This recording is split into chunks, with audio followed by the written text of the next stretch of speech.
여러분 안녕하십니까? 금요일 이 저녁을 잘 보내고 계십니까? 오늘 대한민국의 모든 방송들은 그 북한 핵 문제로 난리를 지금 피우고 있습니다. 이게 양 정당이 서로 자당의 논리로 지금 이 북핵 문제를 이야기하고 있죠. 그런데 우리 국제 금융에 관심 있는 우리로서는 이 북핵 문제를 가지고 여야가 이 정경의 대상으로 삼으면 절대 안 됩니다. 그 외부에 있는 외국 투자자들, 그리고 또 우리 참 피눈물을 흘리고 있는 개미 군단들이 있는 주식시장 이런 데에 많은 영향을 미치거든요. 지금 정부 당국이 정말로 이 북한에 대해서 군사적 우위를 점하고 핵은 나중 이야기고 전쟁에 승리하고 이 국토 수호의 의지가 있다면은 물론 있는데 한번 결단을 내려야 됩니다. 영국으로 옮겨져 있는 대한민국의 104톤이나 되는 이 골드를 내일이라도 성명을 발표하고 한국으로 가져와야 됩니다. 뭐 이런 말씀이 있잖아요. 보물이 있는 곳에 내 마음도 있느니라. 영국 영란은행에 보관 중인 이 중앙은행에 보관 중인 골드를 104톤을 한국으로 가져가 6조 갖고 6조 넘는 돈이거든요. 지금 가져와서 대한민국 안에 탁 놓아야 됩니다. 그렇게 됐을 경우에 세계적인 인베스터들이 압니다. 뭐를 아느냐? 한국에는 전쟁이 일어나지 않는다. 이게 굉장히 중요한 문제거든요. 왜 정부의 정책 당국이 그 점을 간과하고 있느냐? 이 전두환 정권 때 전두환 장군이 처음부터 내보내기 시작하고 노무현 정부 때 2004년도에 마지막으로 한국은행 대구점이 있던 골드를 내보냈거든요. 우리 국민들은 여기 안 있습니까? 지금 막 전쟁 위협이 있다 막 이런 이야기를 할 수가 있죠. 국가를 수호할 의무를 갖고 있는 사람들이 다 국민들도 마찬가지죠. 저도 전쟁 나면은 전장에 나갈 아직 체력과 이런 게 되니까요. 그런데 이 골드를 빨리 하루속히 내일이라도 대통령이 나서가지고 출근 기자들과 단답을 할 때 영국 영란은행에 있는 104.4톤의 골드를 한국으로 이송하겠습니다. 이 정부의 지지율이 확 오를 거예요. 심사숙고해야 됩니다. 그리고 그 다음에 지금 굉장히 심각해요. 왜냐하면 이 한국의 은행들이 PF를 지금 안 해주고 있잖아요.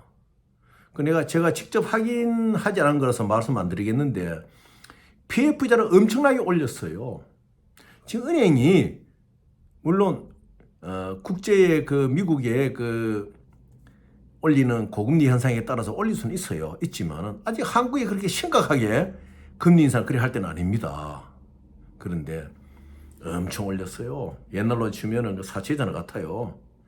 그러니까 이 바닥에 지금 모든 기업가들, 시행자들이 막 비명을 지르는 거예요. 거기에 딸린 가족들이 얼마나 많이 되겠습니까? 어제도 말씀드렸지만은 그 백투백 문제도 그렇고 그래서 무역이 지금 적자 난다고 참 더 걱정하잖아요.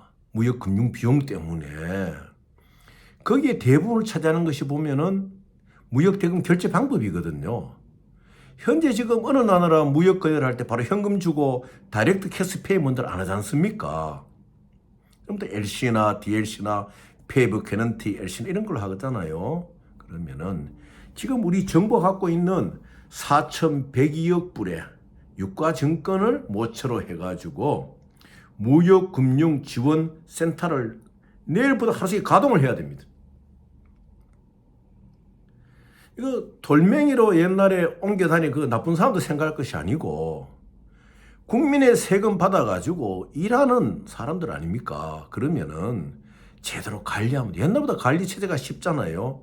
아날로그 시대는 직접 쓰고 제가 이자가 다를 이자인데 심지어 제 이름이 오광수를 읽는 사람들이 많아요. 이 다를 이자 받전자 밑에 이 공자인데 그때는 이제 쓰니까 뭡니까 저 옛날에 주민노표 같은 거 보면 원부에 보면은 노랗잖아요. 거기에 이제 필체로 쓰다 보면은 다를 이자를 날리다 보면 오자가 비슷하거든요.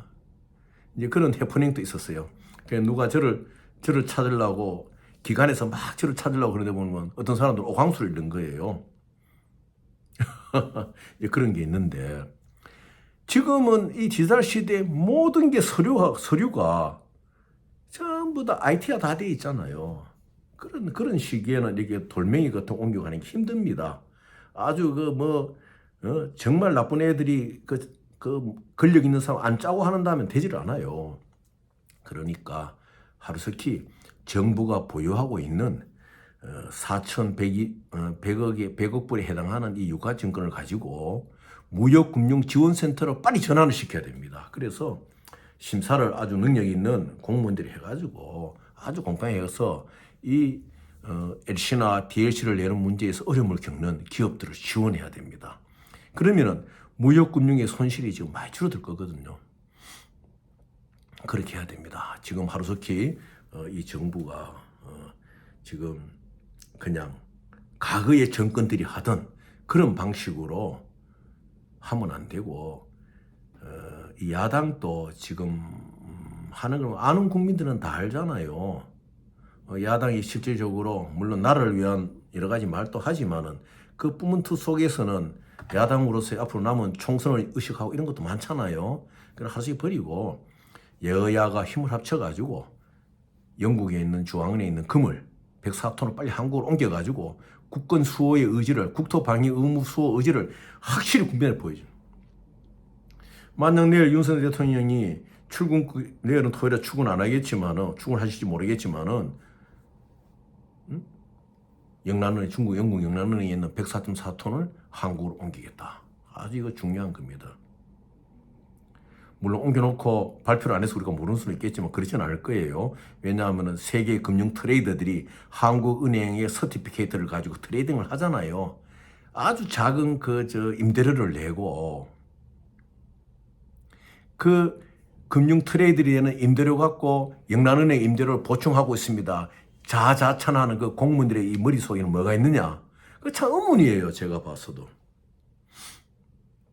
그래서 뭐 핵의 위협이 상존하고 물론 상존합니다. 그렇지만은 우리가 먼저 이 국민들한테 정말 이 나라를 수호한다는 의지를 분명하기 위해서는 보물이 있는 곳에 내 마음도 있을 것이다. 빨리 104톤을 옮기고 그다음에 4,100억에 해당하는 외국 유가 좀 갖고 있으면 뭐합니까? 지금 기업들이 쓰러져가고 국민들이 고금리에 시달리고 있는데 그걸 가지고 무역금융지원센터의 에셋으로 삼으면 됩니다. 파는 거 아니에요. 에셋으로 삼으면 돼요. 그것을 에셋으로 삼아가지고 무역을 하는 각 기업들이 해당되는 은행에다가 그 에셋 삼은 무역금융센터가 보증을 다 서주는 거예요. 왜? 다큐멘트를 부록하면 되거든요. 무역금융 서류를. 정부가 하나도 손해볼 것이 없어요. 그리고 더 나아가서는 뭐 이게 부가세보다도 정부에 대해 가지고 좀 겨울도 다가오고 있으니까 좀 도네이션도 좀 하도록 하고 이렇게 하면 이 모든 것이 잘 풀릴 것인데 제가 볼 때는 참 답답해요. 그러니까 104톤 골드를 한국으로 가져온다. 첫째. 그래서 핵의 위협이 상존하고 있지만 대한민국은 무너지지 않는 걸 확실히 세계 만방에 표해야 됩니다. 지금 104.4톤이 금을 한국에 가져오지요. 전 세계가 놀라요. 아, 한국에 전쟁 안 난다. 믿습니다. 그래서 인베스터가 나가질 않습니다. 주식에서 안 빼갑니다. 지금 핵 위협 갖고 자꾸 서로 여야가 싸움을 하다 보면은 우리 한국 주식시장에 투자했던 외국인들이 한꺼번에 빠져나갈 경우에 누가 눈물 흘립니까? 개미 군단인 우리 서민들, 백성들이 눈물을 흘리거든요. 그래서 이런 문제가 있다. 잠깐 이제 금요일이고 하니까 한번 이야기를 한번 하겠습니다. 김문수 전 경기지사가 이번에 환경노동위원회 국감장에서 직책을 많이 받았잖아요. 옛날 발언으로. 그래서 신영복 선생을 존경하는 사람은, 진경부 선생은 공산주의 사상에 확고하니까 그 선생을 존경하는 사람은 공산주의자다. 이런 이제 기납적 논리로 이제 이야기를 하고, 어느 국회의원이 물었죠. 그 문 대통령에서 문 대통령도 신영복 선생을 존경한다면은 공산주의라고 생각한다.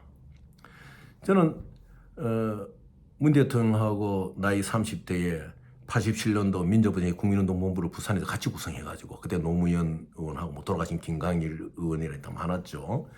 해서 부산 경남에 이제 민족운동을 같이 이끌었죠.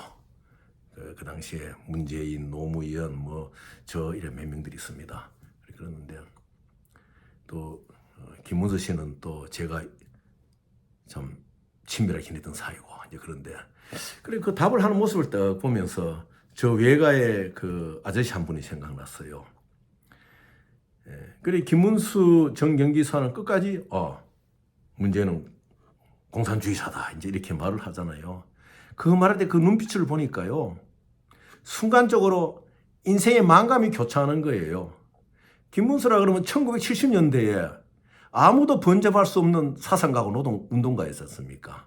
근데 참 나이가 들어가지고 옛날로 치면 새파란 사람들한테 그런 질문을 받을 때 자기의 확고한 신념을 그대로 내놓는 거예요. 한 사람이 가진 신념에 대해서 우리는 좋다 나쁘다 평가할 필요는 아직까지 없는 것 같습니다. 그런데 저희 외가집은 어떤 분이 계시는가 하면은 변호사예요. 변호사인데 이분이 사회주의 운동을 하셨거든요. 과거에 6.25 이후에는 사회주의 운동을 하면은 공산주의 운동과 사회주의 운동이 특무대 애들도 잘 구분을 못 하지 않습니까? 지금 한국의 이제 정부 조직이 또 발전하면서 기무사나 이런 체제들을 보안에 관계된 국군 체제를 방첩대로 바꾼다 이런 말들인데, 그건 방첩대죠. 이 특무대. 그래서 이제 감옥에 갇혔어요. 갇혀가지고 선고를 얼마 놔둔 사태에 이승만 정부 시에죠. 그때 이제 외가에 이제 저희 할아버지 동생제 분이 법무부 장관을 하고 있어요. 이우익 씨라고 법무부 장관을 하고 있는데 찾아갔어요. 찾아가가지고 그 아저씨한테 신이가 너가 공산주의자가 아니라고 한마디만 해라. 그러면 너는 사형 선고를 받지 않는다. 이제 이런 말씀을 요즘 법무부 장관도 힘없지만 그 당시에는 그래도 안 괜찮습니까? 그래 했어요. 했는데 이 아저씨가, 신익 아저씨가, 저는 사회주의자입니다. 근데 사회주의자인데 공산주의자로 만드니까 저는 더 이상 말할 게, 저는 사회주의자입니다. 계속 사회주의자로 말하다가 결국은 이제 사형이 집행됐죠. 그래서 세상을 떠났는데, 이제 김문수 전 경기지사가 이제 문재인 대통령은 공산주의자다 그런 말하는 순간 제가 그 눈빛을 보니까 참 만감이 교차되는 모양이에요. 그래서 참 이제 이 세상을 참 우리가 살 만큼 살았구나 이런 생각이 드는데, 이제 이 로켓보이 김정은이가 막 핵을 날린다 만다 생각하는데, 저는 저 나름대로 보는 관점이 있습니다. 그런데 그런 관점을 이 방송에서 말하기는 좀 잘 안 맞기 때문에 제가 말씀을 안 드리는데, 여하튼 지금 두려워할 필요도 없고 또 그렇다고 너무 낙관할 필요도 없고 우리가 할 일을 해야 돼요. 그래서 강조하지만은 이 정부가 골드를 빨리 한국에 가져와가지고 대한민국은 스스로 방어할 힘과 어떤 마음가짐이 있다고 세계 만방에 선포해야 됩니다. 그리고 무역, 금융, 이 LC나 DLC 백투백 문제 때문에 고생하는 우리 백성들을 위하여 4,100억 불 정부 갖고 있지 마세요. 내놓으세요. 팔라는 게 아닙니다. 그걸 가지고 정말 일하는 청년들과 중견 사업가들을 위해 가지고 무역, 금융, LC나 SBS 이뤄주는 에셋 재단으로 삼으면은 무역 손실 적자도 막아나갈 수가 있다. 그거를 한번 이 방송을 정부 관리가 듣고 있다면은 한번 신중히 생각을 해보셔야 됩니다. 오늘 SBS에 대해서 좀 말씀드리려고 했는데 내일 말씀을 드리고, 오늘 지금 막 무역 금융도 막 키고 막 이런 이 주변 상황들이 정말 일하라는 사람들이 1,000만 원을 벌 일을 만들어 놓고 돈 100만 원이 없어서 망해가는 사람들이 있거든요. 그걸 정부가 지금 감해 보고만 있지 않습니까? 그러니까 온갖 스캐머들이 다 움직여요. 제가 과거에 태국에 한 5년 전에 혼을 냈던 그 하나 스캐머가 있어요. 근데 이 스캐머가 한국인 대리자로 또 지금 뭐를 하는가 하면요. 기부금 프로그램이 있다고 그래요. 뭐냐? 예를 들어 돌쇠가 있다 합시다. 돌쇠가 막 자금이 필요하잖아요. 그러면 이 태국 스캐머에 한국인 하수인이 접근을 합니다. 접근을 해가지고 야, 너 기부금 프로그램에 들어오너라. 그럼 내가 지금 필요한 DLC도 열 수 있고 네가 필요한 뭘 할 수가 있다. 지금 막 고금리 때문에 지금 제대로 무역이 안 돌아가니까 은행에 이자, 은행에 대출에 시달려가지고 정말 죽지 못해 살아가는 사람이 한두 사람이 아니잖아요. 그러니까 기가 속이 되죠. 뭐 무슨 기부금이냐? 아, 우리 태국 왕실에 뭐 이런 사람이 연결되는 사람이 있는데 또 그 사람이 영국에 누구하고 이렇게 막 연결이 돼 있는데 기부금을 네가 예를 들어 가지고 한국에 뭐 여성 단체를 위해서 일을 하는 식으로 하면은 거기에 너희의 기부금을 한 1억을 주겠다. 그러면 그 기부금 1억을 너한테 주면은 네가 그 중에 한 40%는 다시 페이백을 해주라. 그거를 영국 왕실에서 뭐 또 태국 왕실에서 그래 좀 챙겨야 된다. 넘어가거든요. 넘어가요. 자, 그래서 제가 오늘 말씀드린 게 뭔가 하면은 혹시라도 기부금 프로그램 갖고 여러분을 접근하는 스캐머가 있으면요. 여기 글을 올려주세요. 딱 태국에 있는 한 사람의 그 하수인이 지금 이제 다니기 시작해요. 그 많이 배운 사람들도 당해요. 어떻게 당하느냐? 자, 기부금을 주는데 그러면 네가 기부금을 낼 때 뭐가 필요합니까? 공증 같은 거 해야 되잖아요. 그러면은 국제 공증하는데 이런 비용 이러면 그리고 그것도 뭐 한 5만 불, 6만 불 들은 이야기를 합니다. 그럼 돈이 당장 한 1,000만 불 기부금 들어오고 100만 불 기부금 들어오는데 5, 6만 불이 문제입니까? 하지요.